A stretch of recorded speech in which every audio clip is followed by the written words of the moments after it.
cream, though. It was cream. It was. Yeah, but that's what I'm saying. So then we come back to those 3 points. You want to get in and smash the granny out of it, make your buck because you're on price. You also want to do a good install, keep it neat because you want the work to keep coming. But you do need to know your calculations and your breakers. You want to keep everyone safe. So sprinkle free, smash. That's what I'm saying.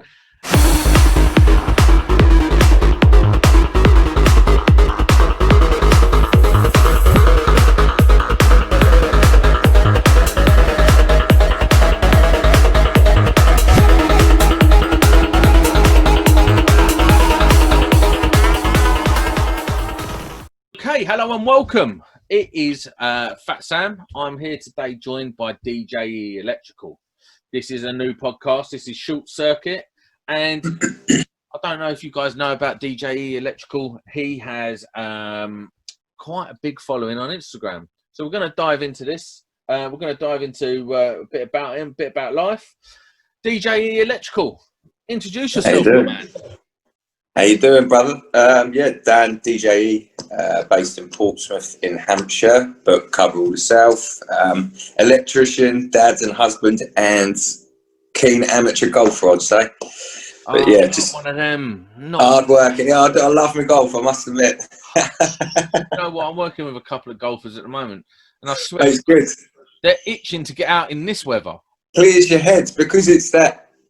It's out and about 5 hours, depending on how slow it is, which it normally is, and you're just clearing your head. You're out. You're forgetting about life, and it's important. Hold on, I've got some golf lingo here. What are you playing off, mate? I play off 10. Really? Yes. Yeah. Do you fuck? I swear I do. Yeah, no, yeah? I do. 100%. Yeah, I'm the Hailing Island club champ 2016. So, I'm a dark horse. I'm a dark horse, mate. But no, that's only like the silver medal, so it's off handicap. It's not the gold medal, but it's hell of an achievement for amateur sport. So that's something I hold quite dearly, to be honest. It's pretty smart. That's amazing. That's a good It's a good handicap, as they say in it. I don't think I'd strike people as a golfer. That's I think that's golf is all sorts nowadays. Yeah. But before we move on with this golf nonsense, let's do quick fire questions. Now there is a right and wrong answer, and you'll be judged very harshly on your wrong answers. Brilliant, bring it on. Who done the worst? I think Matt Thomas done the worst. I think he did. He's a good bloke. Or Kimmy the electrician. One of them two done the worst. I think they got 1 out of 6. Yeah. So no pressure then. Favorite power tool brand?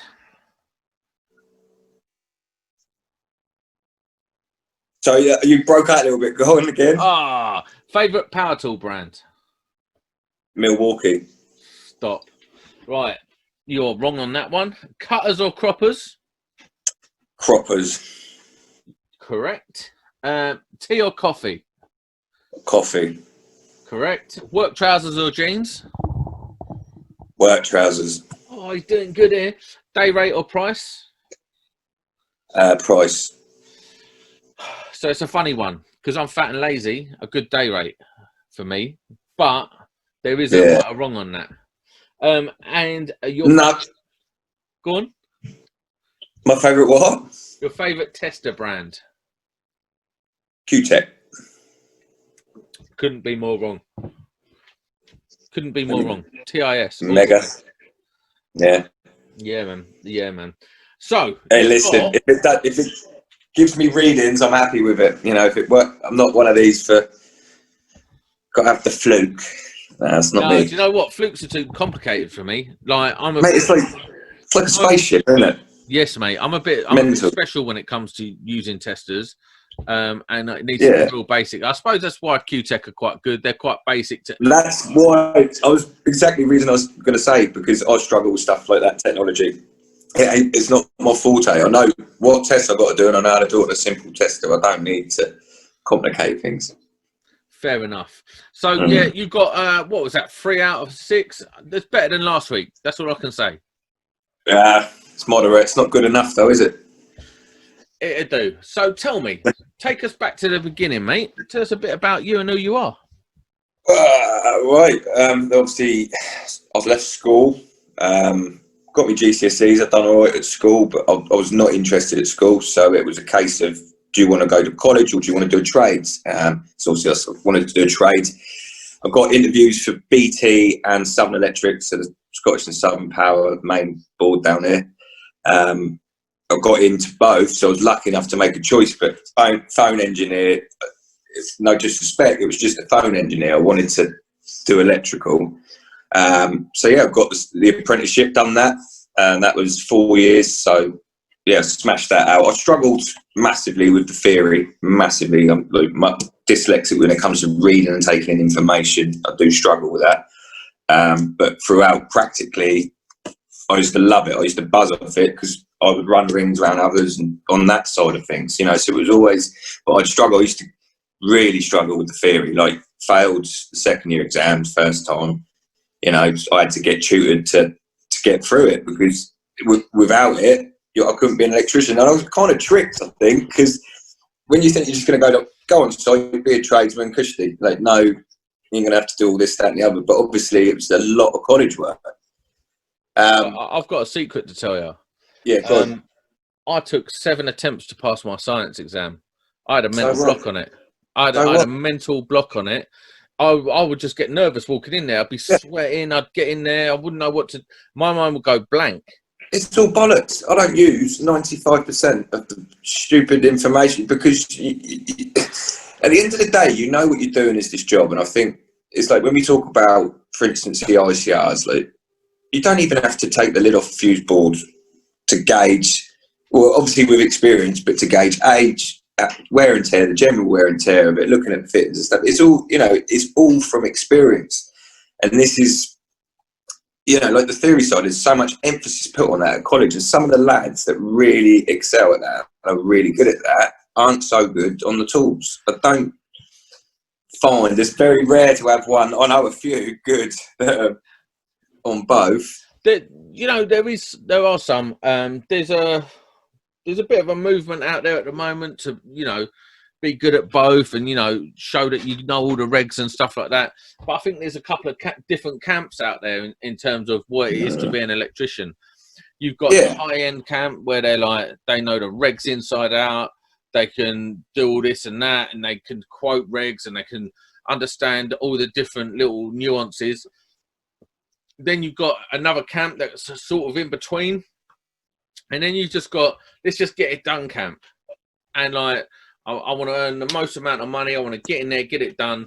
I don't need to know this calculation and that calculation to get the job done. I know I'm gonna work off the rule of thumb. And I don't know if there's a right way or wrong way. It's whatever works for you. There's a sprinkle of all three makes the perfect combination. I think you're right, because I think you need to, if you're going into it and you're going into it in a way where it depends what type of job you're doing. How far wrong can you go rewiring a house? Do you know what I mean? In terms of, if you're an electrician who's done 25 house rewires, it's much of a muchness, isn't it?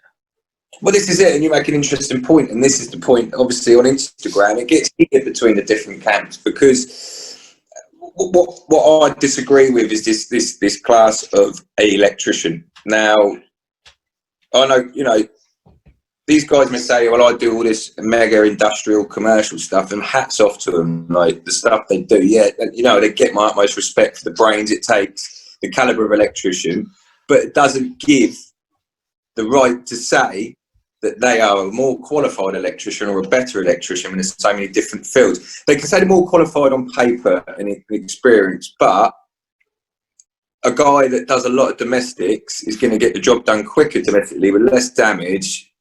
And so you're good at what you do. Someone once said to me, because I said, well, look at Tiger Woods, what an amazing golfer. Imagine being that human. And someone turned around and went, but he can't wire a house. And do you know what I mean? You are right. You are right. I'll tell you why. Because I cut my teeth doing commercial. So I've been doing like commercial and industrial stuff for a long time. I'd done rewires when I was younger. When I was doing my apprenticeship, I'd done like 2 years doing rewires, occupied rewires in Hounslow, and it was, mate, rough. It was rough as it's dog rough, basically. We all do those council contracts, don't we? That's part and parcel. And then I went into doing like a load of containment and, you know, intake rooms and doing it and all that stuff. Then I've done generators, which was my favourite work ever, was generators. Yeah, it's good fun. In the last probably, I don't know, probably about the last 2 years, I haven't really touched a bit of containment. I was rewiring hotels, like just floors of hotel rooms. It's monotonous, isn't it? Same. It was cream, though. It was cream. It was. Yeah, but that's what I'm saying. So then when you come back to those 3 points, you want to get in and smash the granny out of it, make your buck because you're on price. You also want to do a good install, keep it neat because you want the work to keep coming. But you do need to know your calculations and your breakers. You want to keep everyone safe. So sprinkle free, smash. That's what I'm saying. And then I've done that, and then I've jumped onto student accommodation now because I moved out of the area. I've moved down to Kent. Check out the Kent boy now then. Yes, mate. I'm out of London. I'm out of Croydon. Wow. I'm down. Lovely. I'm down on the coast, mate. I can see the sea from my house. Yeah. Love it. Lovely, lovely. Yes. So now I'm doing that. And you know what? I was a bit of a fish out of water rewiring these houses, with these student accommodations. Not that it's particularly difficult, but there is a rhythm and a understanding that if you don't do a lot, you have to get back into the flow again. And yeah, it was a little bit rough to start with. Not that it was difficult, it was just a new thing to do. Like, you know, the theory, you've done it before, now you've got 30 of them to do. You know, it's a little bit rough. Well, you ain't putting in a 50mm armoured on tray at 30 foot up, are you? Like, it's different. It's different work. You're not hanging off with 2 pairs of grips as you're landing it. Like, it's very different. So, with respect to that, and I'm sure we'll touch base on, you know, there was a lot being thrown about at a certain time on Instagram with gold cards and this, that, and the other. And I've got a gold card. I've done the proper apprenticeship, as they call it. I did all this, that, and the other. But at the time, when I went out on my own, you didn't have to have the 2391 to get your Part P. And I still don't have my 2391. But I don't think you need it for your Part P. I think you need it for your... I think you need it within a certain amount of time for your NIC. Yeah, that's right. And it's also because there's this thing for, you can't do any industrial commercial work. So again, if you actually look into it as a competent electrician, you can, you know, because my apprenticeship was all commercial industrial. It was all the dockyard stuff. I did street line, I did cable jointing, I went out with the call outs, I did a bit of domestics, but probably 6 months. We do mainly like big fit outs, big factories, you know, massive jobs. Yeah. And then I went out on my own at 21 and I didn't do industrial commercial. I'd never done domestic rewires. And here I was at 21, all the gift of the gab, selling people the dream, getting to the job, underpriced the job massively, don't know my ass from my elbow. That is the worst thing. But like, I'm thinking I'm making loads of money, and then people are going, yeah, but what have you taken into account this, and this? And I'm sitting there going, shit, no, I'm not making any money. No. And I learned the hard way, man. I left, you know, I burnt someone's carpet, set it on fire within like 2 months work for myself. I left a cable on the floor and it was powered up live. I switched back on, not thinking, and it, you know, and you just, because you're nervous. I was a fish out of water, honestly, but I wouldn't change it. Crucified for these things. You're going to get crucified. People are going to be like, oh my God, safe isolation. And you know, but this is... I was 21, and if they want to have a chat with me about it, feel free, you know. But this is what I'm saying. This is real electrician stories. This isn't you hiding behind a wall of, I'm awesome. I would never not safely isolate a circuit. You know, as electricians, we're not saying it's right or wrong the way we do things, but there's sometimes where you will not safely isolate. That happens. If you've got enough time to comment on everyone else and what they're doing in life, my friend, you are living a sad, sad life, and you need to, like, in the nicest way, have a look in the mirror and say, how can I get more out of my life and personal gratitude rather than worrying about what everyone else is doing? So that's why I'm not like them other people, and that's up to them. And I was, you know, if they want to go through it 11 o'clock at night on a Saturday evening, commenting on why a cable tie's been using a fuse board, then my friends, your weekend is not up to much, and there's a car for the Samaritans. But no, do you know what I'm saying? Like, there's a way of going about giving, you know, if you're going to make a comment, maybe if you see something that's really bad and they're going to get slated, a nice friendly DM saying, hello bud, look, I don't want to come across a dick, but just to warn you, it's like it's a piranha tank out there, my friend. Mate, I'm just going to tell you something right now. Go on YouTube, yeah, and the comments, like YouTube automatically deletes the bad comments on my videos and stuff, but man, sometimes I'm like, a little bit of me. I had one. I did the eFix fuse board change, didn't I? And said like 9,000 views or 8,000, I don't know, maybe whatever. And yeah, it's about 8,000. And I was reading through and it's like so many positive ones, but the negative comments on YouTube, like a beacon. But these guys are like in the darkest, dingiest flats in London with a pop noodle and a vest with the light flickering. You know, they're out there, mate. Do you know what I mean? Like, picture. Yeah, like hard drive needs checking kind of dude. You know the ones I mean. Like seriously, but they've got the time. You get flooded, and loads of people said to me, "Why don't you do YouTube? You'd be great." And I'm like, "Do you know why? Because I'm like you said earlier about your temperament, and you know I've got a lot better, and I'm a lot calmer in my older life. But I wear my heart on my sleeve, and at the end of the day, it does hurt. It hurts, and I take it personally sometimes. And my reaction to taking things personally is you're going to get a bop on the end of your nose, like you say, but you can't react. So it's safer to take yourself out of that situation." Mate, I got one the other day, and it upset my whole day, man. And I was just like, and I shouldn't even be admitting this because this is going on YouTube. But so what? But yeah, and they're going to be like, I'm going to get bombarded now. But it is what it is, isn't it? Bring it on, innit? Whatever. It's just a funny old world. It's a funny old world we live in. You know, the electrical industry is what it is. It's an unregulated Wild West. But we make the best. We do the best we can within the rules we play in. You know, and it's without a doubt. Without a doubt. And I'm not. What people need to understand, I think that's why I've been singled out sometimes, is I think people think I'm sometimes like a bit, it's just, you know, I make a joke about Hager fuse boards and people getting all excited. It's all banter. I'm not. At the end of the day, we have to install safely. I'm the first one to say, like, have a pop at people for not doing the jobs properly. I lose a lot of work domestically to fucking idiots. Simple as that. People that are just cowboys, you know, and that has to stop. But I was guilty myself of, I used to say, you know, these 8-week course wonders.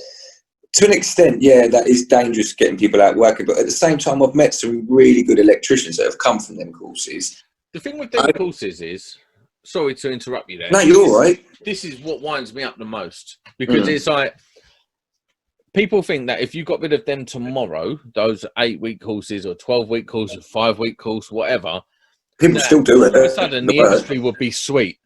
It definitely wouldn't. No, but I think the point is you can't. I've been doing the job 17 years. I'm still learning every day. I'm still adapting and overcoming what we do every day. And when you're younger, you do think you know it all, but as you get older, experience counts for a lot. And that you can't teach experience. And also, I want to put out there, why does society actually honestly believe that being a tradesman is a job that anybody can do? Because it's not a job that anybody can do. Same as I couldn't be a lawyer or a doctor or a dentist because I haven't got I'm not clever enough. I couldn't be a professional footballer because I'm not good enough. Well, it's a funny thing, and I'll tell you why. You know what some people lack, and I know you know him well, is Mike, Residual Current. Mm-hmm. Shout out to Residual Current on Instagram, loadout.com. Loadout, yeah. He come out of it. Sight, common sense. That is like, a lot of people don't have that. Sight, common sense. And I see it as like a logic that runs through trades. There is a logic that runs through trades. And yeah, it's a certain breed. It's a certain breed, without a doubt. And it's once you sort of, I wouldn't say master the trade, but once you're proficient in one trade, when it comes to like, I don't know, it's simple things like, I don't need a level to know if something's level or not. I can tell with just my eyes that's pissed. And that's a tradesman's eye. And it's like those sort of things is what you pick up. Lost you there, bud. Oh, was it? I think your signal is a bit pony.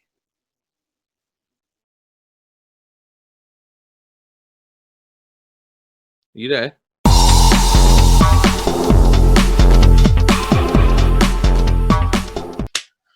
Right, so we've just had some technical difficulties. Our good guest probably lives somewhere near, you know, Portsmouth, which means basically a peasant and doesn't have good internet.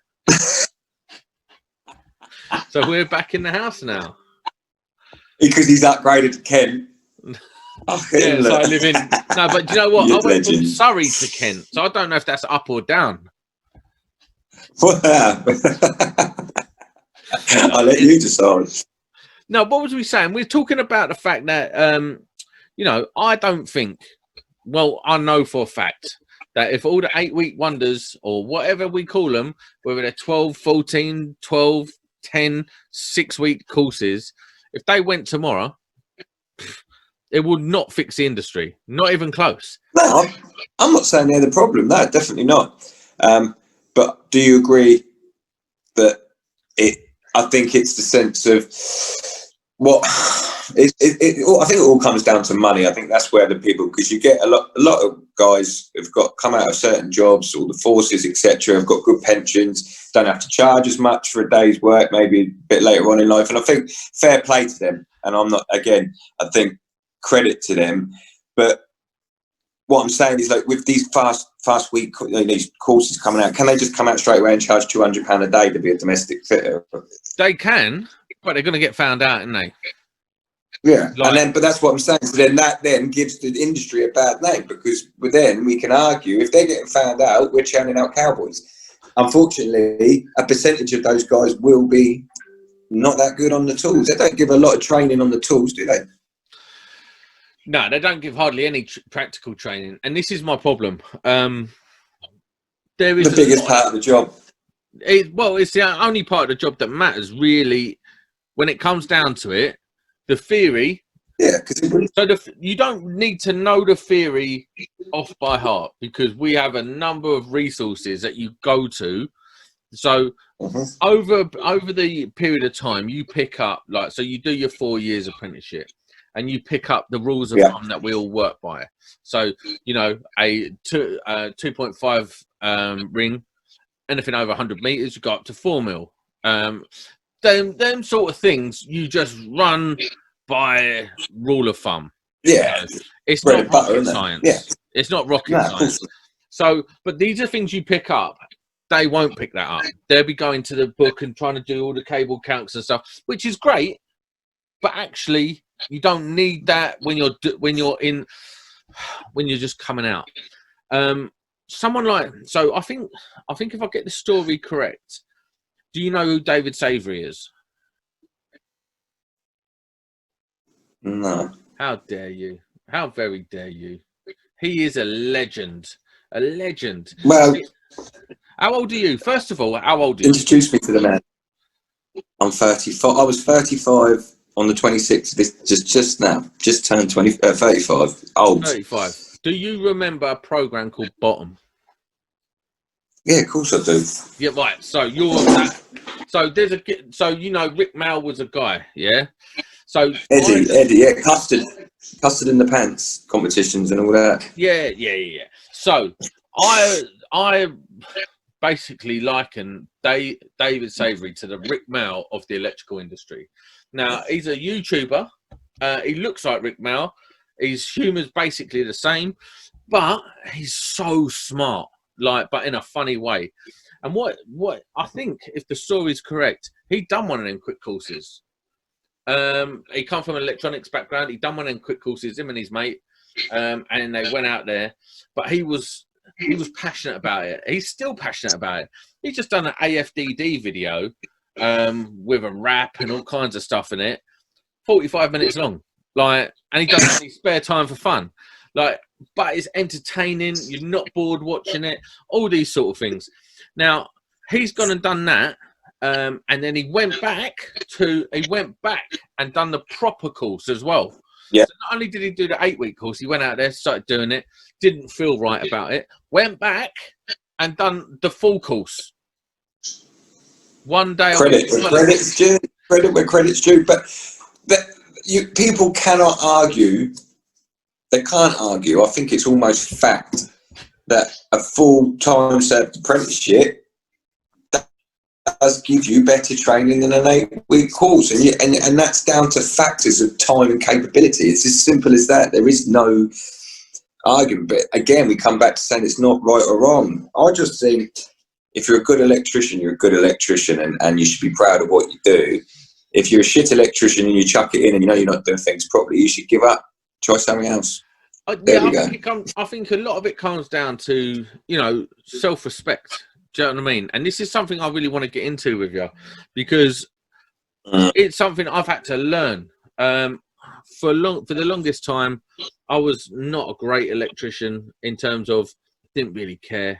I went through my stage of really caring, then I didn't really care. Now I care again. But that's just my story. But what I want to get into is like the self-respect side of being a tradesman. It's gone again, isn't it? No, you're back. So I want to get into the self-respect side of being a tradesman and how important that is to the mindset. So you obviously at a young age went out there to become your own boss. Let's talk about that and the mindset and the lessons you had to learn to have the respect to put in a good install rather than just slinging it in.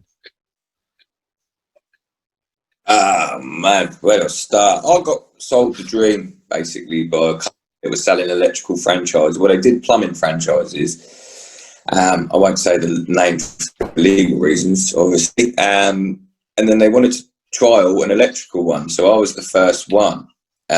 So basically, I got it for next to nothing. Branded van, call centre, like taking the leads. But it was because it was the first one. It didn't really work. I was so young. So within, I think it was only about a year. Within a year, the whole company went under. So you could just go out. That was it. You were left to fend for yourself. Basically, you paid a part towards a franchise, but it was no longer there. So I remember having a phone call with my dad. I was like 21 years old. I've moved to Bournemouth. My wife had just finished at university down in Bournemouth, so I made the decision to move there full time because she got a job, really good job. So I set up down there again. None of my friends, none of the trades I've worked with for 4 or 5 years, none of the other trades I knew, none of that safety net went out mine, and it was tough, man. It was so tough, and it was a learning curve. And I look back now, and I was shockingly shit, so bad. Such a bad electrician at domestics at some of the things. Like, I look back now, I'm not saying they were dangerous, but it's certainly not the neatest. So from that respect, I learned, and I had to learn. So from that respect, everyone does deserve that chance. If they're going to take the time to take these courses and put, like you say, it's down to passion. So for me, it was a self-respect thing. Come from a family background, 2 older brothers, my dad and that. And we always have been, and my granddad especially, graft. Look, you graft. You graft. If you weren't an Evans. If you didn't graft, that was it. Like, you just wasn't allowed. You weren't allowed to be slack. I wasn't allowed to. My dad used to say, he was the fairest man. He'd turn around and say, "That's fine. If you don't want to go to work tomorrow, not a problem. You don't go to college, that's fine. You want to lay in bed all day, not a problem." He said, "But if the rent ain't paid on the first of the month, you can get the fuck out." Simple as that. And it. All of a sudden, I was lucky I did that apprenticeship and got me that, got me there, because I look back at my apprenticeship, the amount of times I come home and go, I'm quitting, it's dog shit, I hate it. All my mates are out tarmacking or labouring and they're earning 100 quid a day. 100 quid a day, they've got all the new clobber on, right? And I'm earning 28 quid a day and I'm getting taxed the arse out of it. They get paid cash. I used to hate it. I was like, nah, I don't want this. I could earn £2,000 a month. Like, looking back then and thinking I was the man, I hated it. And my mum and dad were just like, stick with it. Just stick with it. And so many times I wanted to quit. So I think that set me up for this business when that went tits up, my dad said, just go for it. Just go for it. And I've had some big knocks along the way. Like, we saved a lot of money, put a deposit down on a house, and had to take the whole deposit out to basically pay. Well, we got bumped by a massive job 3 days before Christmas. Absolutely skinned us, lads to pay. And a house that I'd worked my bollocks off for like, and my wife for like 10 years. Well, not 10, say 8 years, probably saving and getting yourself into that position, having to pull out of that.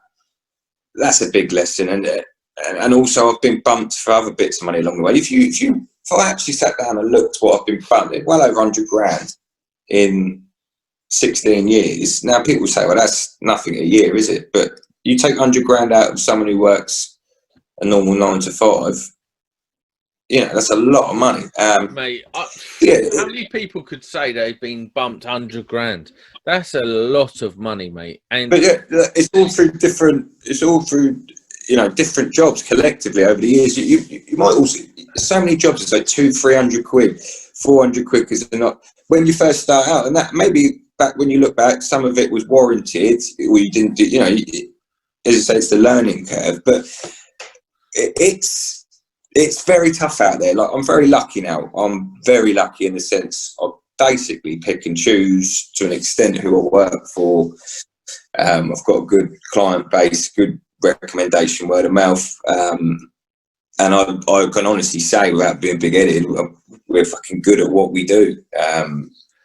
In and out, domestic sparks. We don't claim to be. I had a job. I had a job a few weeks back in Andover. Mainly to go out there, do office lighting, tray work, data, conduit, metal, galv, and all that. So obviously I've done all that. I know how to do it. But for me to do it to a good standard would probably take twice as long as the lads I know I can get in to do the job.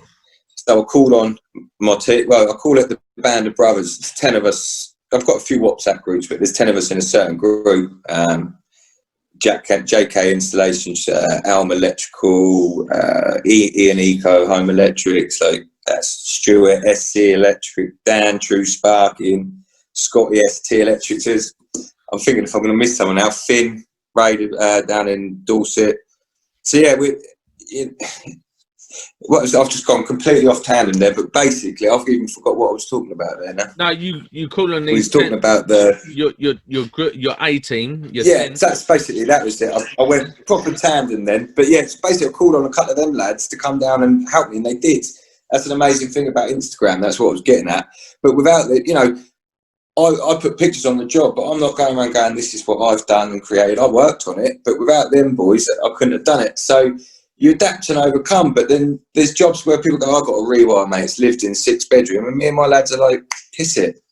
Give us the keys, we'll do it. Do you know what I mean? So it's all different aspects, isn't it? Do you know what? It's exciting. Like, I like hearing these stories where you've done it the wrong way, you've done it the right way, now you're doing it the smart way, and like you're sort of getting into your stride now. You've mastered your in and out rewires. Now, where do you go from here now? Are you looking to expand, come off the tools? What are you trying to do with your life? Where do you see DJE in a line? That's a big question. Where do I see my life and me now? Honestly, family and earning a comfortable living. How much is enough? Listen, look, I chased the dream for years. You probably know a bit about my background. I know I'm nothing. very open. Well, I'm very open about it. I haven't drank in 4.5 years. I was an alcoholic, gambling addict. I've nearly lost everything through working for myself, the stresses and strains of being bumped money, my own mental health and anxiety. I was drinking for a long time. But my tipple was beer. And what would happen is I'd have 2 or 3 and I'd become a bit chirpy, 4, 5, 6, couldn't stop, 3-day bender, round someone's kitchen table, 5 o'clock in the morning off my tits. Was you on the packet, was you? Yeah, obviously I'd be a liar if I said no, back in the day, but listen, never ever to an extent. I'm the guy. No, but I'll be open. I'd use it recreationally, so maybe once every couple of at weekends, but not like today. Not like people are doing today, and it's crazy. It's mental. If I had a party in a world night, I wouldn't want to do nothing for a month. Count me out. I'm done. But I partied hard. Listen, go on. I appreciate your honesty, man, and this is one of the reasons. Like, I like to speak to people like yourself because I was there as well. I'm an addict. Well, we've all done it. The raving days. Not even that. The pills and all that. Not even that, mate. I was a proper addict, proper junkie, mug. I was an addict. And the same with me with booze. I was an alcoholic. I am an alcoholic. I don't drink. I'm not an alcoholic. This is the thing, and I even say it. Everyone assumes an alcoholic's a geezer who's walking around with a paper bag, pissed himself. Look, that's not the case. You can be a functioning alcoholic. It got to the point with me that I'd be in the pub for 1, 2 o'clock every day. I was drinking probably 5, 6, 8 pints a day at my worst, and then it got more and more, and then I was driving back from the pub. Like my life was falling apart all by my own self because I couldn't grow a set of bollocks and take charge of my life, my fuck-ups, my mistakes, my responsibility, no one else's. That's why I get so passionate online when I hear people, fucking moaning. I ain't got this time. Get off your fucking ass and earn it. Like, I ain't never born with a silver spoon in my mouth. I had a lovely upbringing, like great family. I was very lucky, but we weren't caked in money.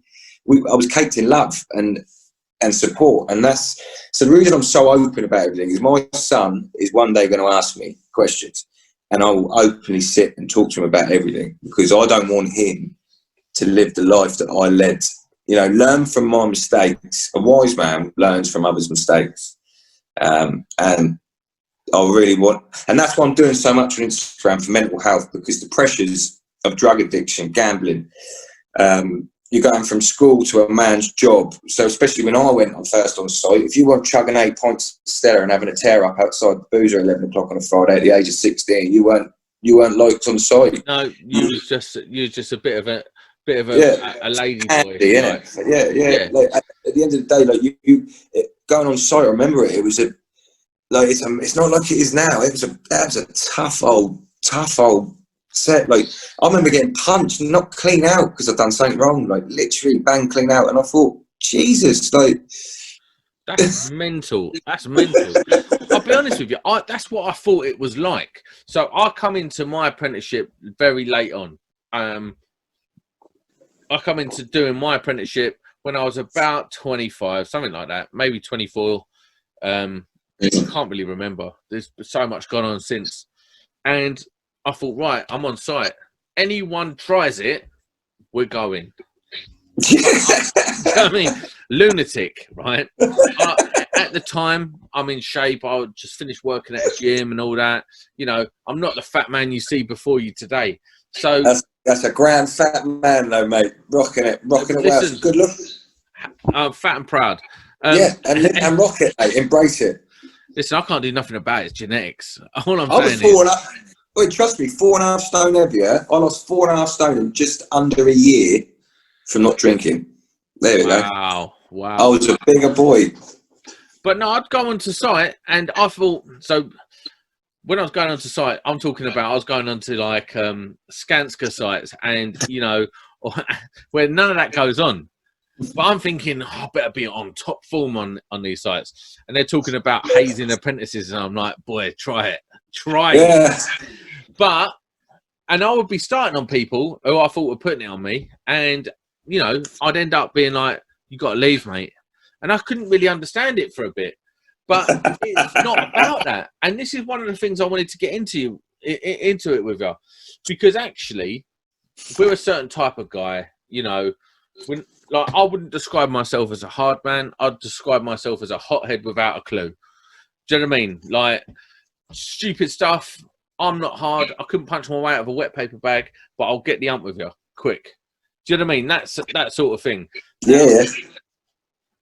Probably, like, a lot of people are probably the same as that. And it's about, we're getting older now. I'm 38. It hurts when you get punched. It's not even that. I'm knocking on the door of 40. I've got a young daughter. I'm a family man. I live down in Kent. I want a nice life. And it's about stopping past behaviours. Now, I've stopped being a drug addict, right? That's brilliant, mate. Congratulations to you, bud. Thank you very much. I'm not an alcoholic, but I will have a little drink. So, yeah, but this is the thing. This is the stigma, right? Everyone needs to, like, and I see alcohol very differently to other people because I was destructive with it.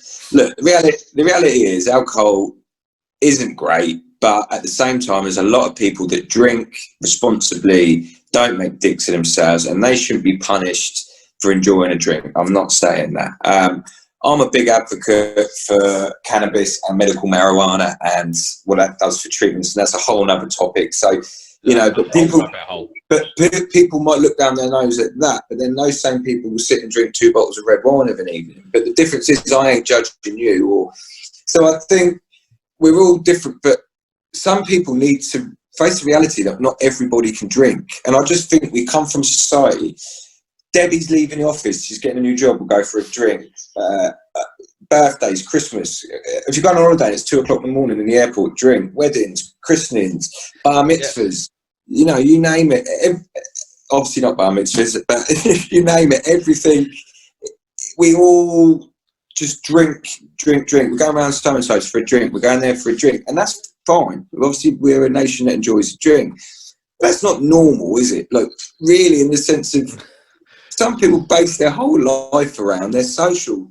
And that was the best thing someone ever said to me. My wife said to me, all those friends of yours at the pub, how many of them do you speak to now? And I said, none. Yeah. Because they weren't friends of mine. They were just the same, no disrespect, people facing the same battles, and the only sanctuary was the pub. Because that was the only place that everyone in there was on the same level as I was during the day. Do you know what? And I've got to commend you for having this conversation, because it makes me talk about my stuff, as we like to call it. I talk about my stuff publicly, because actually it's important to talk about these subjects. Well, let's get this stigma out the window that cocaine's so much worse than alcohol. It just ain't. No. It's bollocks. Listen, alcohol is 50,000 times more destructive than any fucking other drug. Let me tell you this. This will crash the party real quick.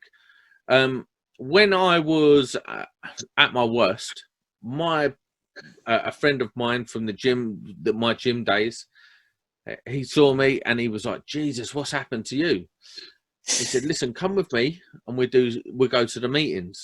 So done the AA thing. Well, it was CA, and he took me there, and he was an alcoholic. Now, they weren't for me. No, I did one, and my mate, I said to my mate, he waited outside the whole night, and he went, how was it? I went, I ain't going back there, mate. I said, look, drop me out. I'll do it, but like, I'll do it my own way. Yeah. I was the same. Now, with that, like, don't knock it. I'm not knocking it at all. So, what works for you works for you. Yeah, because it works for a lot of people. I'm not saying I've been clean since I got clean. I haven't. Oh, I've had my mishaps, but my friend, a guy called Adam, lovely guy, and at the time he was about 50.5 stone, ripped. He was doing Thai boxing. I think at the time he was about 48. Great shape. He was teaching Thai boxing all around the country. Real top level geezer. He's worth a couple £1 million.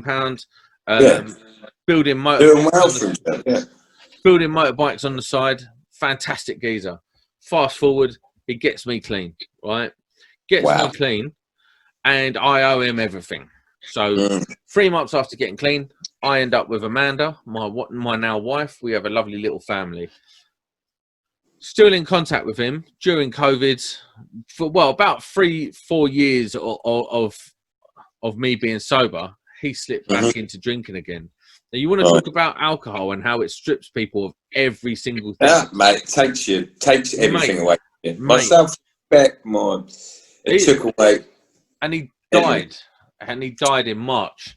And, you know, it's if people think that like Matt Thomas, Thomas and Burke, Matt, He said it best. He said, if alcohol was invented today, it would be illegal tomorrow. Without a doubt. Without a doubt. Everyone, do you know, and these same people are the people that sit at home drinking their 2 bottles of red wine or whatever a night, you know, la-di-das. Saying drinking whiskey. The NHS is fucked, dear. The NHS is fucked. Yeah, it is, mate, because of all fucking people getting smashed without, like, beating the fuck out of each other on a Friday night. All the people's kidneys and livers, like, suffering. The big thing for me is domestic abuse. And also the massive thing, the thing that really I'm striving to do something about is death in young men and women, suicide. Now, suicide's massive. Let's talk facts. You want to talk facts, and I'll get proper fucking like real. Do it, man. This is what this is about. But people need to. I hate all this shit. Man up. Don't tell people. Like we say it in context, it's fine. But I say to people now, if you've got a son and you've ever put your arm around him and said you need to man up, and that child one day does the worst thing, would you ever forgive yourself? Because this stigma, mate, this has to go. This big, I'm a geezer, I drink 10 pints and average, like this, that is bullshit. Because the hardest, toughest men I know aren't like that, but they'll turn you inside out within seconds in a fight. That's absolutely that's what I'm talking about. The real commendable men. And look, Matt, there's one right there for me. A lovely bloke, but there's so many online that are just top blokes. And it's not just online, there's so many people out there. Yeah, but that's what I'm saying, but it's so aware. Driven by a different thing. But we're also passionate about it, and that's why, you know, people talk to me about, like, well, why have you got 12,500 followers, like, all this, or why have you got that? Why is people, it can't be that interesting. I say, look, at the end of the day, I don't give a flying. I hate the word influencer. It does me in. I'm just. Yeah, I don't care about it. I'll tell you why. Because people can get hung up on labels, and actually, if you've got a network of people that listen to your, I want to be a helper. Well, listen, that's a good one. That's a good one. But you're not like, are you always helping? You're not. No. You know what I mean? Like, sometimes you're doing it for your own ego, and that's okay too. Oh yeah, without a doubt. No, that's an interesting point. Anyone that says that, like, I come home every day. There's packages every single day, and it's amazing. Yeah, it's awesome. I'm not gonna lie. I've just done a rewire job. The only materials I paid for was the cable and the pendants. Every other material, fuse board to socket to back boxes to grommets to sleeving to tape to everything, was supplied. Everything, and that's incredible. Because that is a win-win for. People want to be associated with you, and that's a massive indictment, and it's a big ego boost. And I'm sure it is. You know, when you come home, you've got a brand new Vito tool bag sat there that you've not asked for, and you think, wow, like, of course it is. Like, and if you come across a bigger dick if you don't say, yeah, it is nice, because it's like the same people online that make digs and put it out. Maybe if you work hard, you can buy things. You won't just have to be giving them all, like little comments like that. And whatever.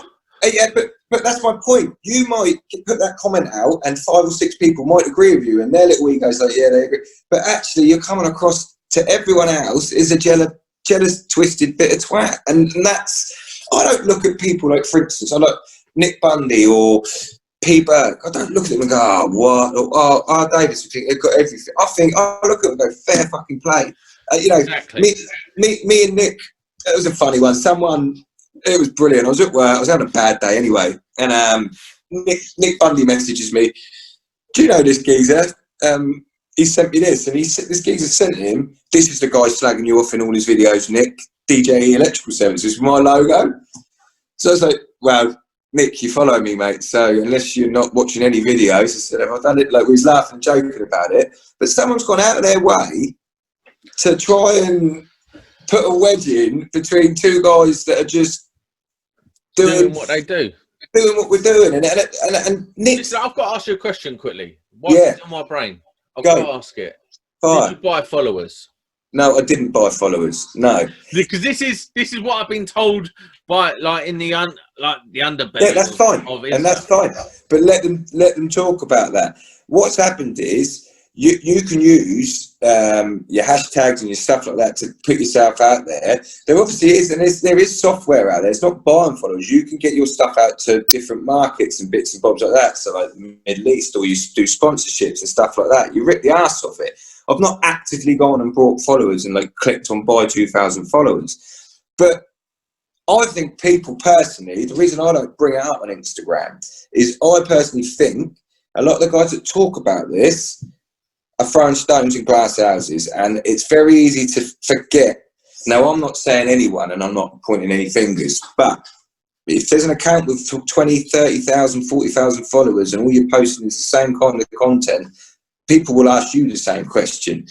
So if you're throwing accusations around, you have to be prepared for people to question you. And at the time, I remember someone saying, "Oh, you've brought," and my message back was, "Stay in your own fucking lane. Don't worry about what I'm doing. Don't worry about what anyone's doing." At the end of the day, put it this way, I get more views, likes, comments than guys with 30, 40,000 followers on my posts. Now, I've only got 12,500 followers. That speaks volumes. But what I will say is, I've got 2,500 followers. Beat that. Yeah, but who cares? This is the thing. I didn't get into this for followers. No. People, but I would be a liar if I said 10K was the goal. Like everyone wants the 10K. Mate, if I had 10K followers, I'd be so pleased with myself. Do you know what? I'd probably be unbearable. I'd be unbearable. Yeah, but you get there. But like this whole, let people think what they think. Do you know what? Right, the way I look at it, you don't owe an explanation to anyone of what you're doing and how you're getting to where you're going, because at the end of the day, I always say, I'm a firm believer in stay in your own lane, worry about yourself, put your energy into yourself. I live by, I love my hip hop music, and Nipsey Hussle's someone that hustle and motivate. That's my, like, God rest his soul, man. That guy is he motivates me. Let's hustle and motivate. Let's uplift each other. You know, if you, I get so upset with people that have to try and knock people down. And there was a huge, I'm going to talk about it because it fucks me off at the time. Do it. G-Lec, there's a guy on Instagram, we all know, obviously G-Lec, and there's me. And a massive thing was going around on Instagram that me and him were slagging each other off. And the fact of the matter is, after months of fucking back and forth bullshit, when neither of us even spoke to each other, we had a phone call. We had a phone call for about an hour and a half. And G-Lec, I'm not bad-mouthing the guy in one bit. He put his opinion out about courses. A few lads I knew had their opinions. It all got very heated. But all of a sudden, because based on the two guys with the most followers, they singled them out there at each other. So, but almost like you're starting to hate someone because all I could see was negative posts. Now I don't ever put out online, this twat's a fucking idiot. Look, I'm just not about the negative shit. At the end of the day, if you've got a problem with me, pick up the phone or come and see me and we'll have a chat and let's just work it out and move on. Do you know, crack on. And we did that. And I wanted to set the record straight for that, because the stuff that was getting flung around that I'd said about him, and then P. Burke's like Pete is like my dad on it. Like the man is a legend. I've learned a lot from Pete. I've never had the pleasure of speaking, or but I would know about him until a couple of weeks I'd give my left bollock for Pete. Do you know what I mean? Like, honestly, mate, he's a man. He's just a man. Like, I love him. He's family driven. He's hard working. He's I don't know. It's just everything about him. I mean, him clicked from day one, and he gifted me some amazing things, and he's always been there for me. And it really hurt, and I almost quit Instagram because Pete was told that I'd called. Like, it sounds so petty. This is what pisses me off. That I'd called him a fucking prick and something like that, and that would have hurt him. But he never asked me. He just, so then it lingers and lingers, and bless him. And it turned out me and him were fine. We had a phone conversation. We talk on the phone. But that really, that shook me. That upset me so much, because I was like, if he may genuinely think, because how catty it is, that I've slagged him off.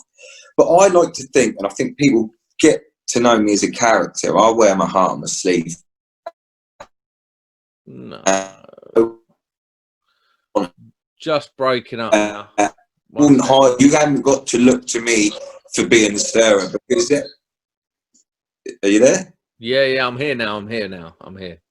Yeah. It didn't go my end that time, but yeah, do you know what I mean? It's you're never going to catch me stirring. The thing is, if I've got a problem with you, or you and me were like, or anyone, I'd ring you up. This is my thing, but then so we got to sort this out. Yeah, it's a funny old thing. Listen, this is a big thing for me. Is the social media world of, you know, the catty social media world. Now it's a fake world. But check this out, and it ain't going to keep yourself safe. Today, so I don't really post my work because I know work gets torn to bits on any platform. Don't matter if it's Instagram, Twitter, or whatever. Fuck it. But I did today. I was really pleased with myself. I'd done a board. I was like, do you know what? I'm quite pleased with that. I haven't done one for about 3 years. That's the truth. I haven't done one since I rewired my brother's house. And that was at least 3 years ago, probably more. And I looked at it and I was like, do you know what? Yeah, I'm pleased with that. I'm putting that up. And I put it up and, you know, but I thought about it. I was like, do you put that up? Why do we do that? Look, I could be honest with you, right? I think a lot of my mental health stems from years and years and years. Like, for me, I was a small kid. I was the late bloomer. So I took a lot of shit as a teenager and growing up. Always wanted to be part of the cool group. Like, I was that kid. I'd do anything like to be part of the cool group. And I look back now and I think, what a twat. But I took a lot of shit, and I don't, until you get older, the bullying, that's what I can't stand. And that's the whole thing I'm behind. I don't know if you've heard about it, but hashtag don't be a dick. Now, that's the movement I'm creating. We're starting with badges. I've drawn up the logo myself. I'll send you it in a minute on WhatsApp. Listen, I'll share it. But I've got to I've got to buy into it because I can be a dick. Yes, because what we're doing is don't be a dick. And it's people say to me, yeah, but sometimes you're addicted. I say, you're missing the point. The don't be a dick is for like, if you see someone in the room and you're with all your friends and you're always doing that as a kid, everyone's laughing, or you know when it's happening, someone's being singled out. That's the concept I'm talking about. Why should someone be the butt of everyone else's entertainment? Like, don't be a dick. You don't know what anyone else is living on a daily basis. And since I had a son, I drive past, like, I see a nipper today walking to school on his own, and me and the work lad drive past, and I went, fucking hell, bless him. My work lad's like 20, went, oh, fuck, what are you on about, bless him? I said, fucking walk to school on his own. So why is he walking to school on his own? Like, there's all kids up in front of him, there's all kids behind him, he's walking on his own. He went, so? And I said, well, that breaks my heart now, as a dad and as an oldie. Like, it's funny, isn't it? How old's your boy? He's 7. He was 7 yesterday. See, since my girl is 20 months now, and it's changed my whole outlook on life, man. It's monumental. Like, I'm a late starter, bro. I'm a late starter. That's brilliant. I'm 38. I've got my 20-month-old, and you know, I couldn't have had her earlier, but I wish I did. I couldn't have had it earlier because I was I won't say it. I was not responsible. I was an addict. I was not responsible. Yeah, but listen, my son was born. It was the best moment of my life, but I didn't get clean for 4.5 years now. It was 3.5, but still he's 2.5. And I all those times I chose to go to the pub on the way home rather than go home and sit here, and I live with that. Yeah, we listen. I made mistakes within her lifetime. I made a mistake within her lifetime. Mate, you're human though. You're human. This is. Yeah, but it cost me a lot. The price was so high, and do you know why? Because now it's not just me. I had built a life. I'd built a life, so it wasn't just me. It was the people around me, my friends, my family. Everyone paid that price, not just me, and that's what woke me up. And like I was saying, now I've got Harper, my little 20-month. That's what my little cousin's little girl's called. Beautiful name. It's a lovely name, man. It is a cool name. I thought of it. I was like, that's her name. That's a cool name. And now I've got her. Things are so different. And I'll be honest with you, it took me a while to bond properly. Like, it's It does, another thing we need to talk about as men. Like, yeah, you don't yeah, instantly love them like you right. think you should. You love them. No, Like, you know, they're all right. What do you need me for? Sort of thing. do you know what I mean?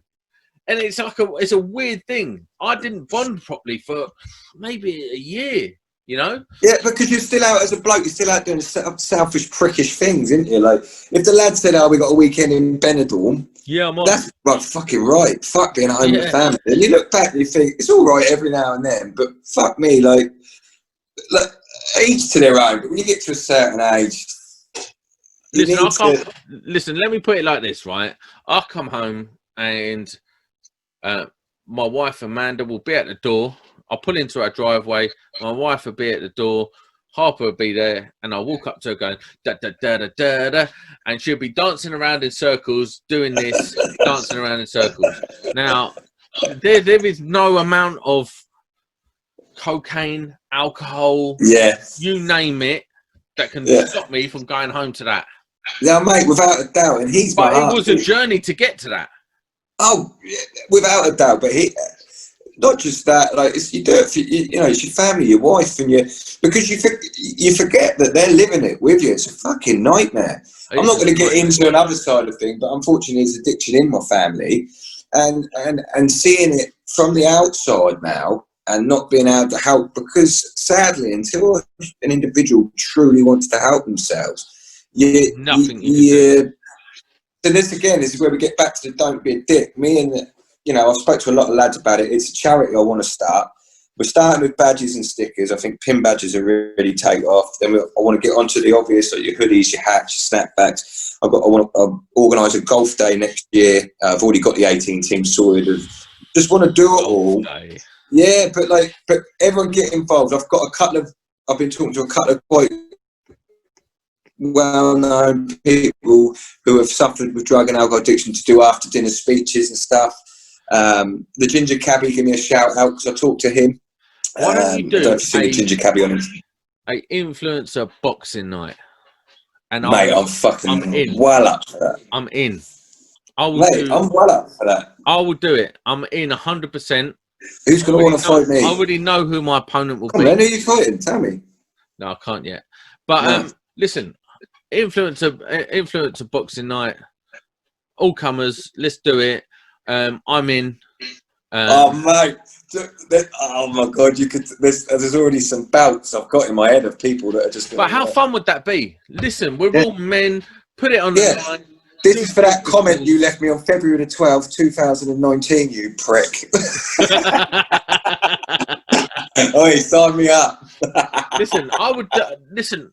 Don't be a dick.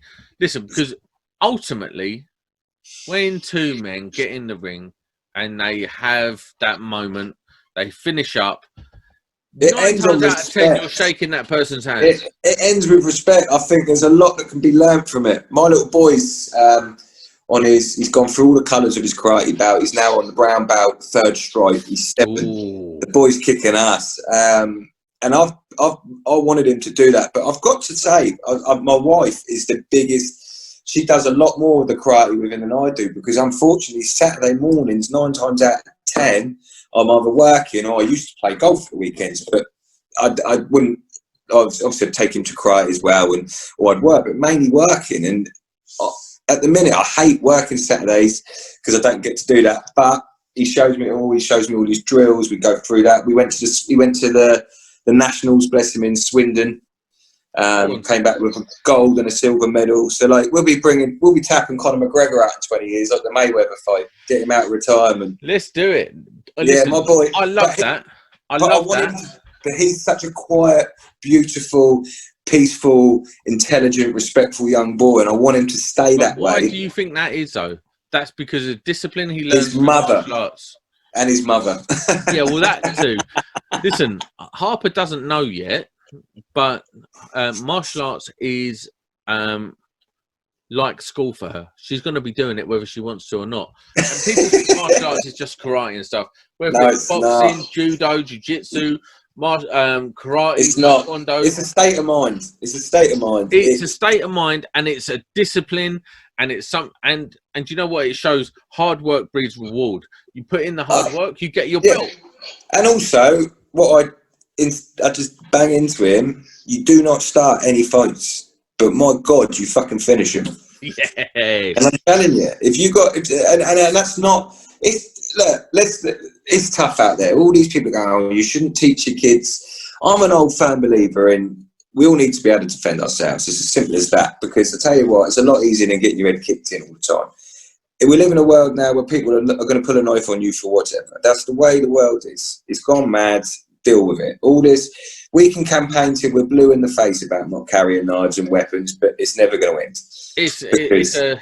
That's a whole nother rabbit hole, man. Yeah, exactly. So that's what I'm saying. So this is why it's such a good thing, like you say, martial arts, and I think more.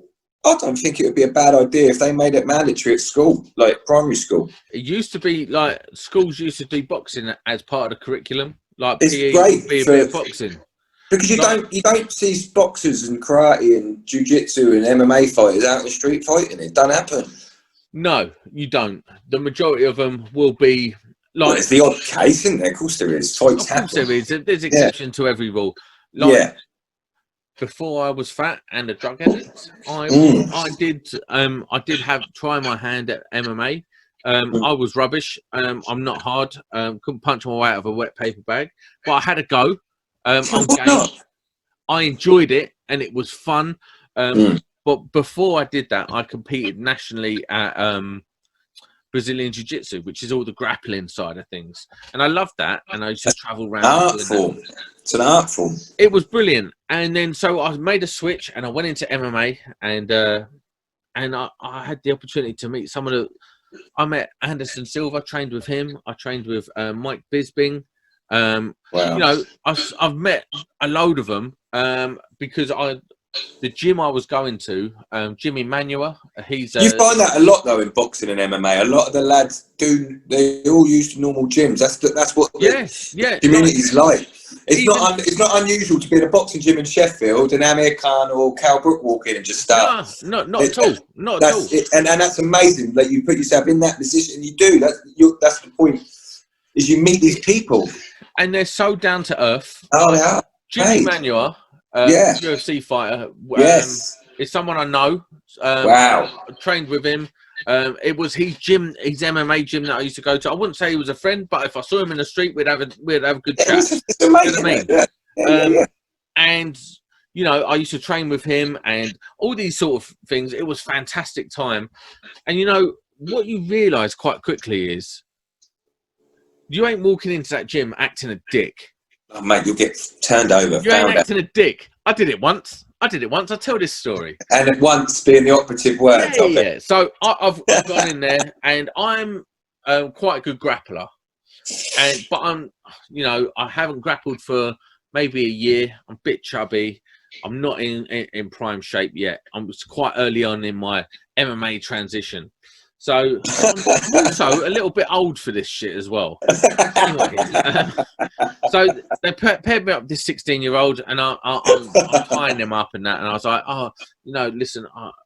And after this, they called me blue belt because I was a good blue belt. I wasn't a purple belt. There's only 5 belts in jiu-jitsu, but I was a good blue belt. I had a couple of gold medals to my name, and we got into it.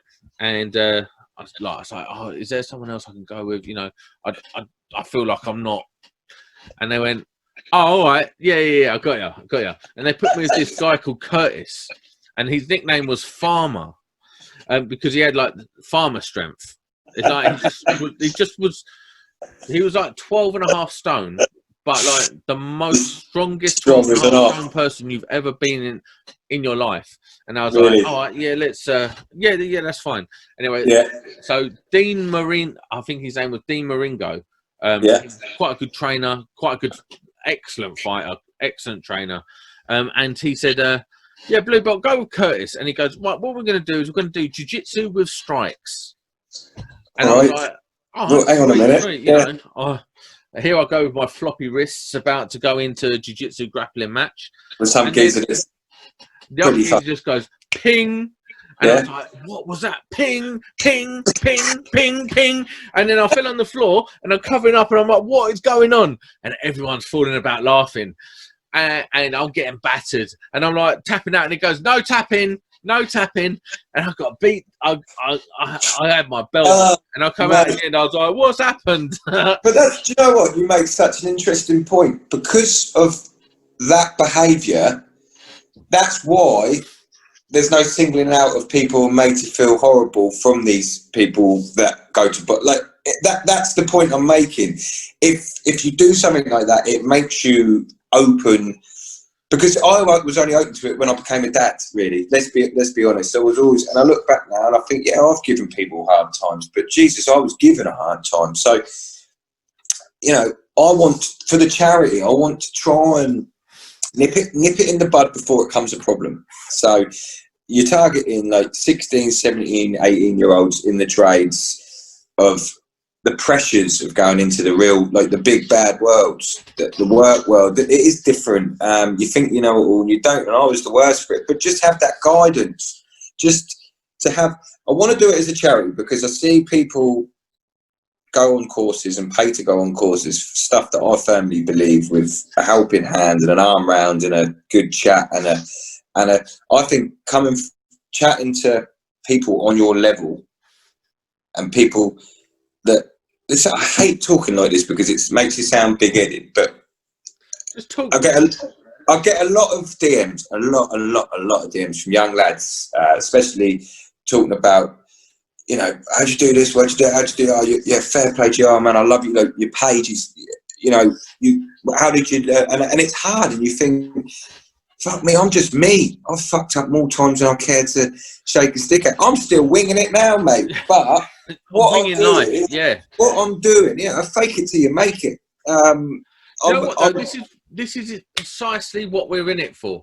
This is precisely what I'm in this podcast. I want to give back though, but I want to. If I just, and people, I do get people say, "Fucking hell, who do you think you think you're the, you know, the guru or something?" And I couldn't give a toss, mate, because Michael doesn't mind me talking about this. He's a good lad on Instagram. Got chatting to him. MCD Electrical, great guy. Really struggling with his mental health. Now, me and him were chatting. There a sec, just one sec. Yeah, Mike. So basically, we were chatting for ages, absolutely ages. Like, he messaged me saying he was really struggling, mental health, drinking, this, that, and the other. And I'm not going to go into depth about obviously what we talked about, but I was like, I never ever saw it as a chore. People message, I get it all the time. People DM me and say, "Oh, hope you don't mind. Don't expect you to message back." And I think that's not what I'm doing it for. I message everyone back. But anyway, long story short, I got a message from a random account saying, "Is this Dan Evans, DJ?" And I was like, "Yeah." "Good, you're who I've been looking for." And I thought, okay, I don't know who it is. It turned out to be, it's his mum. Oh, wow. In tears. Had a really, the messages as well that I got, basically saying that you got to my son that when I couldn't, you saved him. Well, I believe you saved his life. These are the messages, you know. And I said to her, "Can I post these? Not for self-gratitude, not for a reward." And I genuinely mean that. And if you believe I don't, then I couldn't give a toss, because I do. I live by it. Is if I help one person, I always said, it's worth it. And one person going from this world can affect and destroy hundreds of people and shape children's lives and shape people. And it sounds like deep shit, but it's reality. And that's what we need to remember. And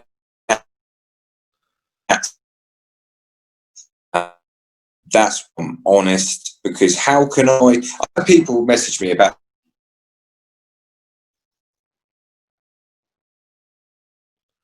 oh, you've gone again, man.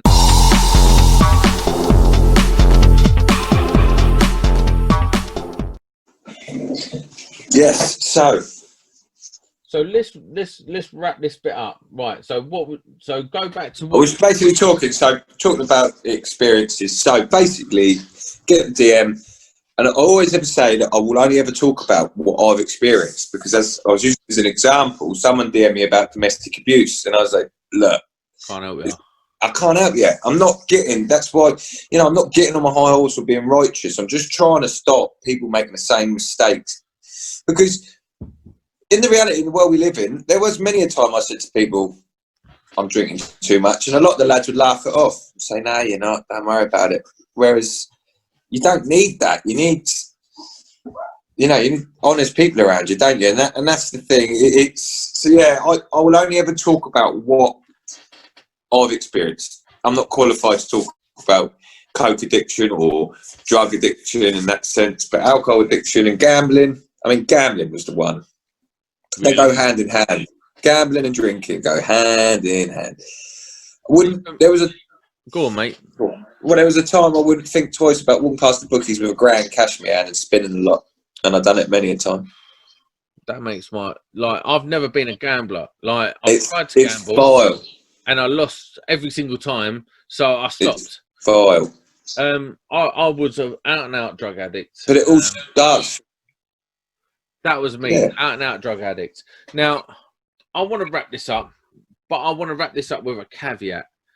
I would like to put together a collaboration podcast with you, Matt, and we'll find another person to jump on board where we talk about these subjects. Ian Eco Home Electrics, me and him are very passionate about it. He would be ideal for it.